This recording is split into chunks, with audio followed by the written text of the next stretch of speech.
Gaviões, falcões, corujas, águias são as aves de rapina. O programa hoje tá muito caçador. Então vem comigo nesse passeio animal.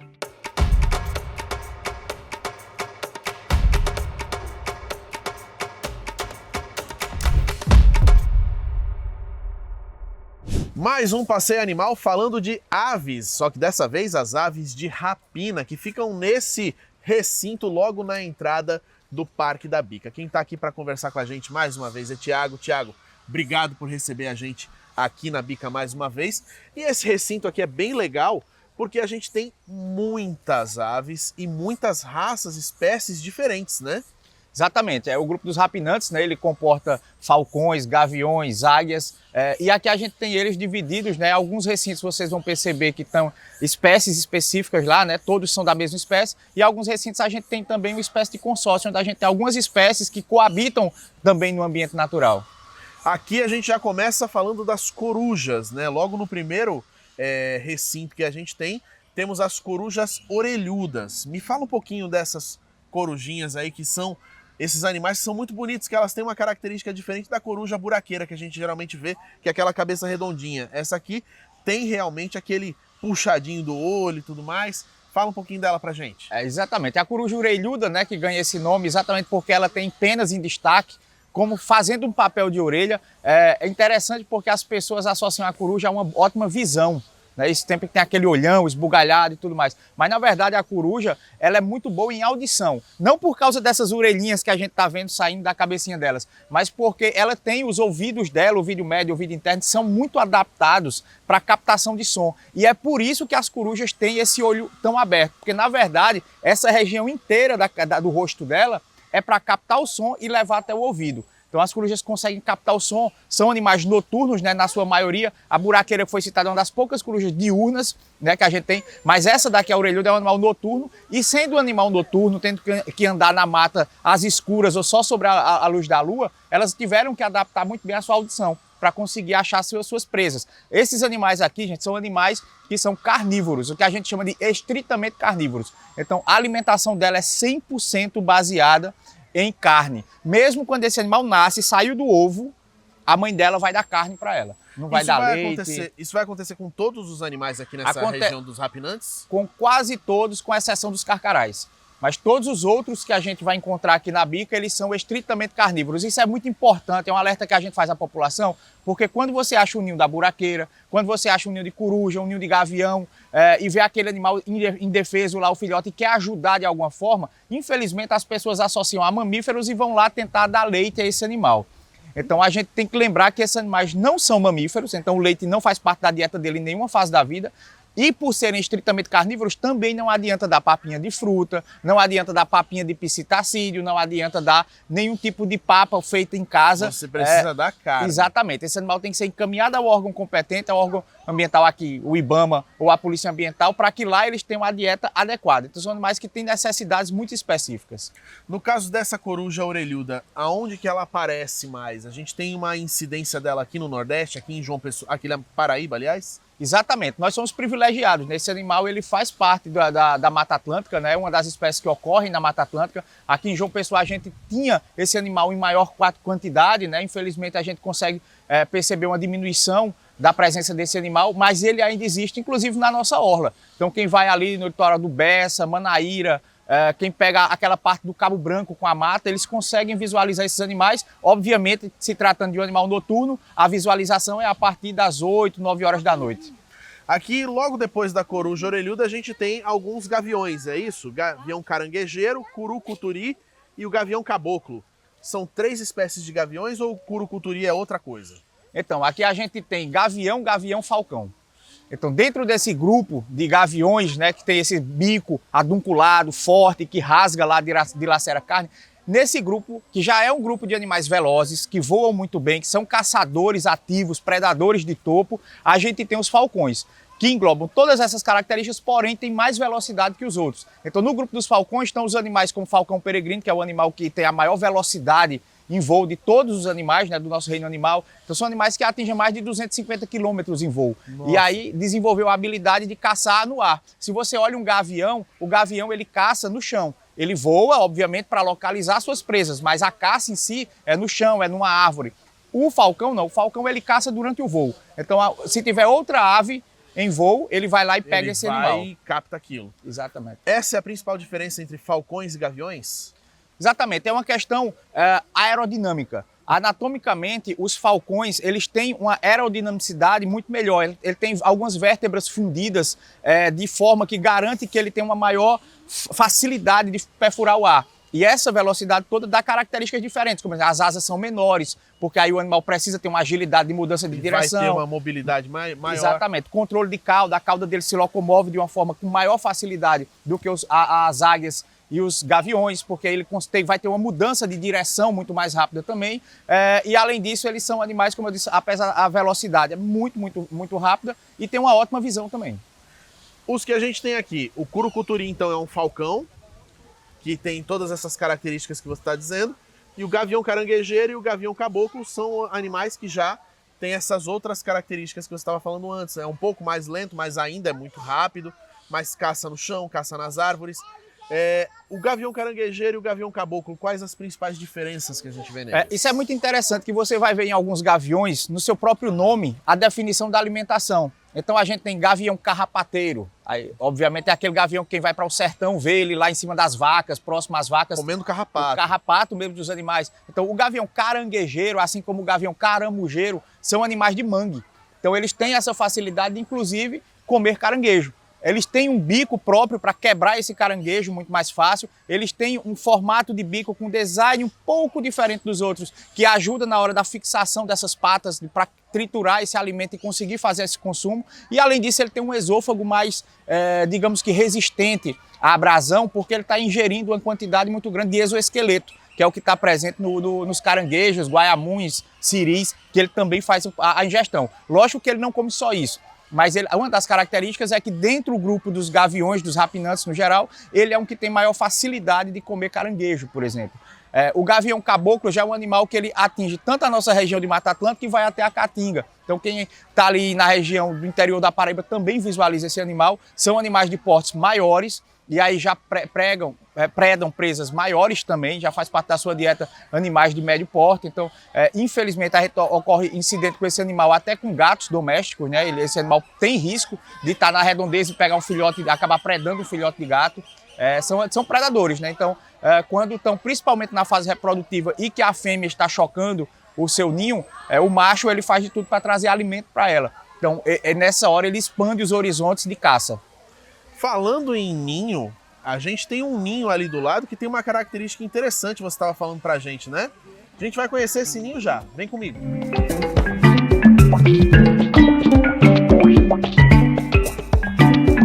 Olha só, nesse recinto que está aqui atrás da gente, a gente tem uma gavião carijó que tá com um ninho montado. Só que aquele ninho não é de gavião carijó. O ovinho que tá ali é de outro pássaro. Me conta isso, Thiago. Isso é bem interessante. Essa é uma característica que algumas aves, inclusive, fazem na natureza de forma natural. Então, vou dar um exemplo, o passarinho cuco, que é um passarinho famoso, que a gente tem aquele canto do relógio, né? O cuco, ele faz isso na natureza. Ele vai lá, acha alguma ave de outra espécie, um passeriforme que está colocando os seus ovos lá, escondido, ele vai, põe o ovo dele e vai embora. O ovo dela e vai embora, né? E aí quem vai chocar, quem vai eclodir, quem vai alimentar esse filhote é aquela fêmea da outra espécie que estava no ninho.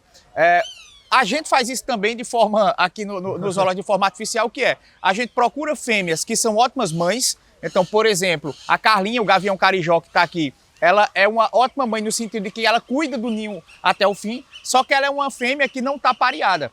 Então, o ovo desse animal não vai ter um macho lá para fecundar. E, obviamente, esse ovo é infértil, não vai sair nada dele. Vem então, estéril. Estéril. Já do outro lado, a gente tem o asa de telha, uma gavião asa de telha, que ela coloca os ovos, porém ela é uma péssima mãe do ponto de vista de cuidado desse ovo. Então ela acaba quebrando os ovos. E aí o que é que a gente faz? A gente vai lá na Carlinha, engana ela, tira o ovo da Carlinha, que era o ovo infértil, e pega o ovo da gavião asa de telha, coloca dentro desse ninho e quem vai chocar é a própria gavião carijó. E não só vai chocar, como após a eclosão, por ter uma proximidade, né, são dois gaviões, ela vai alimentar esse animal também, vai alimentar esse filhote. E tranquilamente esse filhote cresce aqui com ela, tendo ela como mãe. Nesse caso do recinto é bem interessante a gente falar que esse filhote, quando ele nasce, ela vai cuidar dele, a gente não se aproxima tanto, faz a triagem médica necessária para um filhote, mas quem vai cuidar é ela. Após esse animal ganhar pena e conseguir sair do ninho, porque obviamente ele vai ficar bem maior que ela, sair do ninho, esse animal a gente entrega ao IBAMA para soltura. E aí esses animais que vêm nessa situação conseguem voltar para a natureza. Exatamente, consegue voltar para a natureza porque não vai ter a interferência direta do homem, né, nesse processo. Se de repente a gente pega esse ovo, leva para a incubadora, ele eclode na incubadora e a gente fica lá todos os dias alimentando esse animal, a gente atrapalha esse processo o desenvolvimento. De reconhecimento. E aí ela vai associar o ser humano à alimentação e não um gavião. Então a gente acaba atrapalhando nisso daí. E ela vem para ajudar a gente exatamente nessa etapa mais importante da reabilitação. Então, além de tudo, o animal que está aqui, que a gente sabe que o animal está preso por ação humana, por ação de tráfico e tudo mais, que precisa de cuidados humanos, mas os filhotes gerados, eles podem ser devolvidos à natureza. Muito bem. A gente aprendeu um pouquinho sobre gaviões, sobre corujas, sobre falcões. E no próximo bloco a gente vai ver urubus e águias. Não sai daí.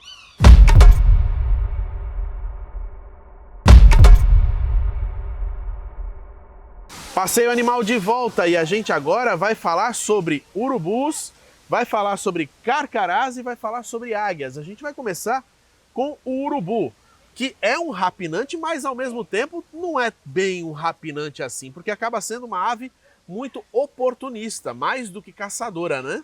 Exatamente, é o grupo dos abutres, né? Então esses animais eles desenvolveram uma característica bem interessante, que é um papel fundamental na natureza, que a gente chama de garis da natureza. Então, imagina que um animal muito grande morre na natureza, uma capivara acaba morrendo. Ia ficar o cheiro de capivara no ambiente, né, durante muito tempo. Enquanto esse cheiro estivesse dominando aquela área, as atividades dos outros animais sumiriam. Então o animal que é um farejador não poderia entrar naquela área, uma presa que se protege sentindo o cheiro do seu predador não poderia entrar naquela área, as funções reprodutivas de animais que demarcam território com feromônio naquela área também não existiriam. Então, o urubu, assim como o teiu, como o jabuti, eles são animais que eles vão lá e limpam essa carcaça. Então, a função dele é de limpeza. Ele faz a limpeza da carcaça e aí o cheiro vai embora e o ambiente volta a funcionar naturalmente. É por isso, inclusive, que o urubu tem essa característica bem peculiar de não ter pena na cabeça. Porque são animais que se alimentam de carne em putrefação e eles não podem melar suas penas. Então, a pena só vai até onde o bico dele alcança para ele poder limpar depois. E o que é que dá essa característica ao urubu? É exatamente um estômago, né, que a gente vai chamar o estômago químico das aves. Ela tem um estômago mecânico que amoela, né, e tem um estômago químico. E esse estômago químico ele tem um pH muito baixo, além de uma microbiota rica em bactérias benéficas a ele, que são capazes de degradar as bactérias maléficas. E aí, microscopicamente, acontece uma guerra dentro desse animal que protege o organismo dele. Obviamente, se a gente pega outra ave e dá uma carne em putrefação ou uma carne contaminada, a tendência é a morte do animal. E os urubus conseguiram resistir muito bem a isso. Lógico que aqui em cativeiro, uma curiosidade que as pessoas sempre perguntam quando chegam no zoológico é como é que a gente faz para alimentar o urubu. O urubu é oportunista, gente. Então, como qualquer oportunista, se ele tiver uma carne de má qualidade, ele vai comer. Se ele tiver filé mignon, ele vai comer também. Então, óbvio que ele prefere carnes melhores. Então, aqui a dieta do urubu é a mesma dieta de todos os rapinantes. Eles vão comer a mesma coisa. Esses urubus aqui, então, se alimentam muito bem. Exatamente. O Zeca, né, eles chegaram aqui, foram animais que chegaram ainda no ninho. Então, quando eles chegaram, o ninho caiu, os pais abandonaram e eles foram trazidos pela Polícia Ambiental ainda na mão, filhotinho, precisando de cuidados, e aí cresceu aqui já no zoológico. Agora, tem uma característica dos urubus que a gente vê muito, que é o voo deles. O voo deles é muito alto e eles conseguem voar durante muito tempo, né? Exatamente. A gente, no grupo das aves, a gente tem aves de voo, que são asas elípticas, e a gente tem as asas de planeio. Cada formato de asa, é como a gente imagina uma corrida de Fórmula 1, moto. Então, cada formato de asa é um tipo de característico de voo. Os urubus, eles fazem corrente de ascensão. Então, o que é? Esse formato de asa, dificilmente eles batem asa. Eles não gastam energia batendo asa. O que é que eles fazem? Eles planam. Eles pegam uma corrente de ar quente e eles conseguem perceber essas correntes e ficam nela. E nessa corrente de ar quente, ele fica estabilizando lá em cima. Fazendo exatamente o quê? Sentindo o cheiro possível de carniça, o cheiro podre que é procurando um lugar para ele comer. Para comer. E, obviamente, esses são animais que têm uma capacidade olfativa muito maior do que a nossa, 50 vezes maior do que a capacidade humana. E interessante é que o carcará, juntando as nossas espécies que estão aqui, o carcará ele não tem esse olfato tão bem desenvolvido. Então, por isso que o carcará vive próximo aos urubus. Porque quando ele vê os urubus indo lá, ele chegando, diz, ele vai... eu vou aqui também. Pronto, o urubu consegue voar até que altura? A gente já tem registros. Então, é corrente de ascensão. Corrente de ascensão. Eu não consigo te confirmar a altura específica que ele vai, mas ele tem uma corrente de ascensão que ele vai ficar numa altura que não tem nada a ver com quanto mais alto, melhor. Tem a ver com a sensação de o cheiro subindo para ele. Muito bem.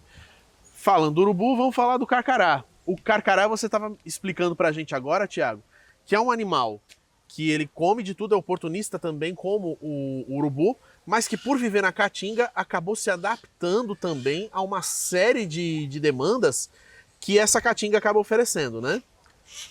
O carcará, ele tem uma coisa que eu acho fascinante, que é assim, todos os rapinantes são predadores, como a gente vem falando, né? São animais predadores de predação ativa, são caçadores, eles buscam alimento.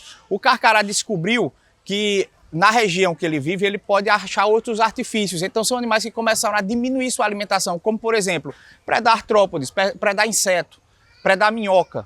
E aí, para predar a minhoca não está passando aqui. Ele teve que desenvolver uma técnica também. Então começaram a ciscar, como galinha faz, como galo faz. Começaram a ciscar para achar essas minhocas que estão abaixo do solo. Junto a isso, eles têm essa capacidade de pigmentar a cera, que é essa região que fica próxima ao bico, alaranjada. E aí é uma característica bem interessante, porque quanto mais alaranjado, mais a fêmea quer aquele macho. Então uma das formas dos machos disputarem a fêmea é quem está com isso muito alaranjado, quem está com pouco alaranjado. Quem está com pouco alaranjado não acha tantas fêmeas assim, e quem está com muito alaranjado se destaca. E como ele procura esse alaranjado, ele não produz esse alaranjado tão exacerbadamente a ponto de ficar destacado. E aí ele vai atrás de alguns vegetais. Então, olha que coisa interessante. A gente fala que os rapinantes são estritamente carnívoros, mas o carcará, especificamente, conseguiu quebrar essas paredes vegetais e conseguiu pegar esses carotenoides que estão presentes em alguns alimentos, como a cenoura, como a beterraba, algumas raízes, né? No caso, se você vê, por exemplo, o amendoim, eles também se alimentam já buscando essa coloração. E aí a gente vê alguns que são mais laranjas, né, que justamente acabam chamando mais a atenção. Isso tudo, esse consumo desses vegetais, trouxe por conta desses carotenoides, mas acaba tendo outras vantagens para eles também, porque eles acabam tendo uma dieta mais diversificada do que outros rapinantes. Então, no momento em que eles não conseguem uma caça, por exemplo, eles conseguem se alimentar de outras coisas. Exatamente, exatamente. A gente lembra que esses animais, apesar de presentes na Mata Atlântica, né, quem viaja para o interior da Paraíba vê bastante a presença do carcará, são animais de hábitos de caatinga, né, de hábitos semiáridos. E a gente percebe um processo de desertificação da caatinga. E aí, obviamente, a alimentação também ficou mais escassa. E essa adaptação foi necessária, inclusive, para garantir a sobrevivência da espécie. Porque esse animal não ia achar em abundância comida para manter ele, para manter a fêmea que copula, para manter o filhote, ia ser complicado essa dieta. E aí, quando ele abre mão da dieta estritamente carnívora e começa a entrar alguns vegetais, raízes e tubérculos na sua dieta, com certeza garante um aporte nutricional melhor. Muito bem. Como um rapaz esperto que ele é, acaba se adaptando a todas as situações. Agora vamos falar da águia chilena, que eu acho que é a maior ave que vocês têm aqui. A maior ave que a gente tem aqui, uma ave que, apesar do nome águia chilena, é um animal que acontece na Paraíba. Então, obviamente, a gente agora já sabe que ela acontece na América do Sul, né? Então, foi vista no Chile, mas aqui na Paraíba ela também leva o nome de turuna, né? E é uma águia, né, a nossa maior aqui tem 1,60 m, 1,80 m de envergadura. Não é a maior águia que a gente tem no Brasil, como a gente está falando, da arpia, mas a águia chilena já impõe um certo respeito, e quando você observa a alimentação desse animal na natureza, o que a gente encontra lá nos seus ninhos, né, que é uma das formas de você ver o que o animal come é observar o ninho, porque ele leva sempre a comida para o filhote, a gente observa muita cabeça, né, são os crânios de preguiça, de macaco, então é um predador de fato de topo. É um predador que acaba indo para árvores, então, e acaba pegando esses animais nas árvores. Exatamente. Coincidentemente, o macaco, a preguiça, ela tem características incomuns. Topo de árvore. Então, a águia está acima da árvore e ela consegue pegar o animal que está passando ali no seu topo.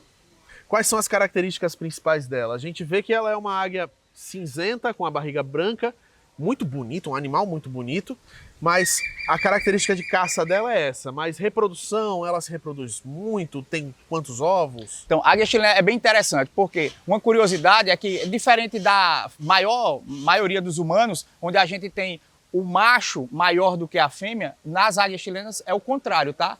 A fêmea ela é bem maior do que o macho. Ela que vai ficar lá no ninho, e para a proteção do ninho é interessante que ela seja imponente. O macho é quem vai buscar a comida. E aí ele acaba sendo mais ágil, mais veloz, e ele traz essa comida para ela. Então esses animais, eles formam um casal, vai ter o processo da cópula, onde vai ocorrer a fecundação daquele óvulo, e aí a fêmea vai produzir esse ovo, vai ficar cuidando dele. Esse ovo vai eclodir em torno de 25 a 35 dias, fica lá cuidando. Quando os filhotes, os dois cuidam. Quando esse filhote nasce, eles ficam alimentando esse filhote já com carne, então não tem aquela papinha, nada disso, eles vão dilacerar a carne, jogar para esse filhote. E quando o filhote está apto a sair do ninho, essa águia ela vai tirando gravetos desse ninho, tira os gravetinhos mais finos, vai tirando graveto fino, e de repente ficam só gravetos mais grossos, ou seja, o ninho fica desconfortável. Ele precisa sair. Ele obriga, a mãe e o pai meio que obrigam o filhote a ir embora do ninho. Essa fuga, né, esse afugentamento do filhote acontece exatamente quando ele já está do tamanho dos pais. E isso acontece de uma forma muito rápida. Por isso que esses animais precisam colocar muita comida para esse filhote crescer muito rápido. Esse crescimento se dá num período muito curto. E aí quando ele está do tamanho dos pais, que está com a plumagem dos pais, aí ele está apto a voar e fazer sua nova família. Muito bem. Olha só, e agora no terceiro bloco a gente vai para uma atividade especial, né, Tiago? Você estava contando para a gente? A gente vai ver os princípios da falcoaria, né, uma prática milenar, mais de 4.000 anos que existem relatos da prática de falcoaria através dos mongóis, e a gente utiliza até hoje práticas da falcoaria para fazer reabilitação animal. Muito bem. Falcoaria no terceiro bloco para você aqui no Passeio Animal, não sai daí.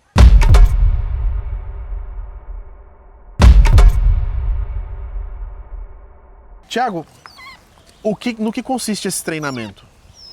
Então, basicamente é o seguinte, a prática da falcoaria, né, a atividade de falcoaria em si é uma atividade de caça. Então as pessoas usavam os falcões, por isso o nome é falcoaria, utilizavam os falcões para ajudar na caça, principalmente a região da Mongólia, uma região muito fria, e aí era difícil achar a comida, né, as suas caças na neve. E aí os falcões faziam esse papel, eles conseguiam procurar esses alimentos. Depois que ele pegava o alimento, o mongol ia lá, tomava esse alimento dele e, obviamente, dava uma parte a ele.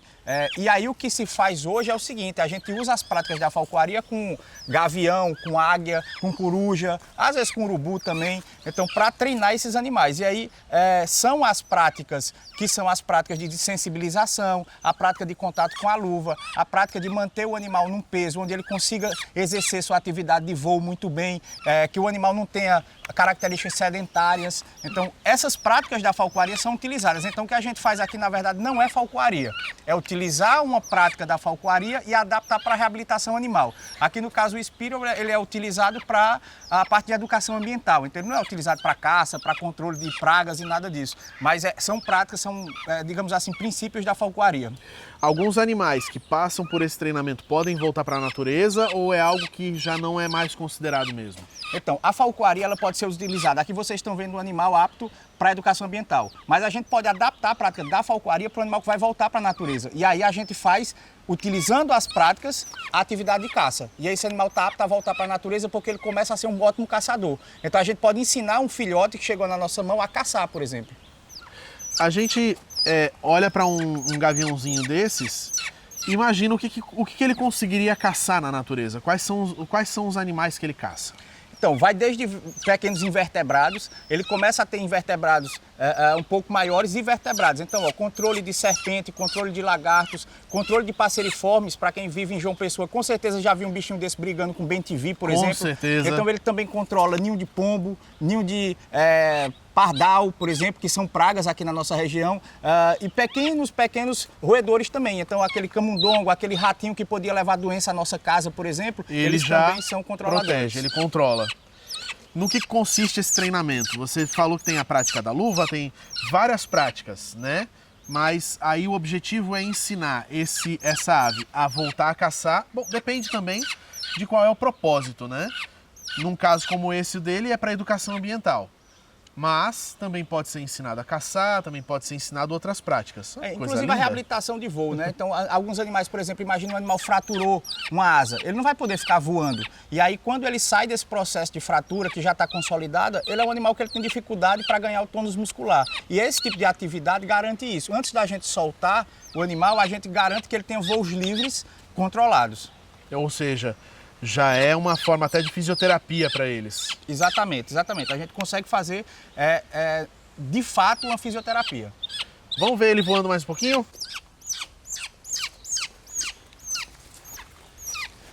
Ao gosto do cliente, né? Olha só, vamos colocar mais um pedacinho para ele experimentar aqui na luva. Olha aí. E chega e já chega mordendo. Agora peso zero, é um bichinho leve que só. Ele tem 250 gramas aproximadamente. Desse tamanho todo, 250 gramas. É uma das principais características das aves, né? As aves, elas fazem tudo para diminuir peso, para poder voar bem. Então, na verdade... Aerodinâmica, né? Aerodinâmica. Se você pensar, o corpo dela está preenchido por ar, sacos aéreos, né? É muito lindo, é muito lindo. É muito legal. Vamos mais um pouquinho? Eu adorei isso aqui. Adorei.